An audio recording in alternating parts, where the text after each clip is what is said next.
Hey, village, what is going on? And welcome back to another episode of Jedi Learning with Barbican 2. And it's been a heavy week, a week of some highs, extreme highs, spring equinox, everything balancing back out, but also a time of extreme lows. As yes, I lost a very, very good friend this week. As a matter of fact, it's a couple of days ago, and it was man's best friend. If anybody out there has pets, has dogs, cats, any other type of exotic animal, you know exactly what I mean when you feel like you lost a best friend. And it got me thinking just about friendship and relationships in general, and how when somebody comes into your life that is really there about you, that really got your back, that is really your soft landing, your cushion when you fall out that 10-story building, you got to keep them in your life. You can't let them go. You can't give them up to just trivial things that you guys may bicker about, or any type of little event that may cause a disagreement or a rift in between you two. But today we're going to talk about how to keep a good friend close when you got one. Because it's not very easy, and a lot of people don't get direct instruction on how to keep friends, so they lose them left and right, and they wonder, where'd they go? Well, we'll talk about some tactics that people use to separate you from your friends, and what you can do to combat that. Number one, if you settled and you have an abundance, like we always talk about, make sure you take care of your friends first, because they're going to be the ones that are going to be there for you in your time of need. If you can give to them, give freely, give abundantly, because it's the gods who gave you everything that you got. So you have to pay it forward and make sure you give to your friends. As a matter of fact, if you do praiseworthy deeds, they're going to say, welcome, when you have a time of need. And if you can't help them, even though you have the means to help them in their time of need, they're going to say you got a selfish soul. And that soul is not to be connected with. And as a result, you may lose some people in your circle from just selfishness. Okay?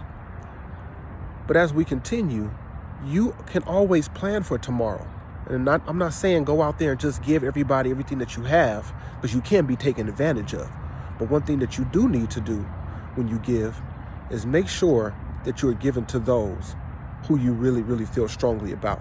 And you're not just dilly-dallying and parceling out here and there to just random people who may not be there for you and who may not have been there from day one. Okay? So when you give those things, people will look at you and say, yes, they are somebody I want to stay connected with. They are somebody whose back I want to have. But there are some things that people do that try to separate you from your good friends. And one of those things is slander. Talking about your friends behind their back, to you specifically. So what do you do in that case? What happens when somebody comes with a nice piece of hot, juicy tea and want to just spill it with you, and just want to have a talk with you and just let you know how they feel about a certain person? Well, if it's your friend, number one, don't repeat anything that you hear. Only report what you have observed. And if it's something that's negative, don't say nothing at all. I don't care what you saw. You could have seen the most horrible thing in the world that you think is horrible to that friend. Keep it to yourself. Because what happens 9 times out of 10, you go take that horrible news to your friend, and who gets shot? The messenger, which is you. You bringing that message. So instead of getting in other people's business and seeing them in turmoil, keep that stuff to yourself. Share the good information.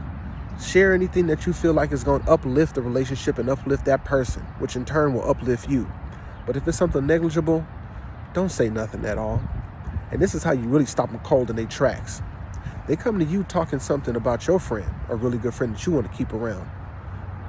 Don't nod your head. Don't smile and laugh it off like it ain't nothing. Don't even disagree with them.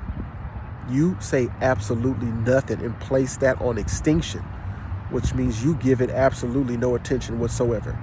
You keep acting like you didn't even hear it. You keep going on about your day or your conversation like that didn't even come up. It'll glaze over, and they'll react in one of two ways. If they don't really have a keen sense, they're going to try to keep pushing it on you. They'll say, did you hear what I said? Or they'll repeat it to you, or they may say something else sly. And that's how you know where they at. They're easily fooled and easily tricked. But then there's other people who try to do it much slicker. And they might drop something in conversation and they never really go back to it. But they watching you close to see how you react. Because if you agree, or if you say anything to affirm anything that they saying, guess what they're going to do? They're going to run and tell everybody else that you was saying it. And guess what? You've lost a friend even though you had absolutely nothing to do with that. So when somebody comes to you talking mess about your friend, don't agree with them. Don't disagree with them. Don't say nothing. Just look at them like they're crazy and keep going on about your conversation. Keep going on about your day. Because that's what's going to keep your friends close.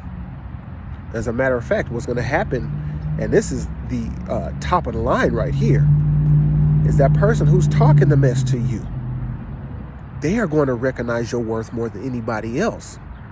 Because although the conversation may be a little uncomfortable when you don't reciprocate their feelings, they're going to say, wow, this person is loyal. And I wish I had somebody like that on my team. So they might try more tactics to try to get you on their squad, try to get you associated with them. But you already know where they stand. You peeped them out. You had a strategy to go ahead and reverse that, or to not even get caught up in that shenanigans. So keep your friends close. And keep your good friends even closer. And just remember, somebody good come in your life, you keep them. You let them know that they're worthy. And they will do the same to you. So we're going to cut this one short. Don't want to go too long. We just want to give you guys a nice, concise, ancient wisdom lesson that has been time tested and that people use and hopefully you can use in your everyday life. So once again, this is Barbican 2 with another episode of Jedi Learning. And we hope to resurrect communities through superior education. Peace.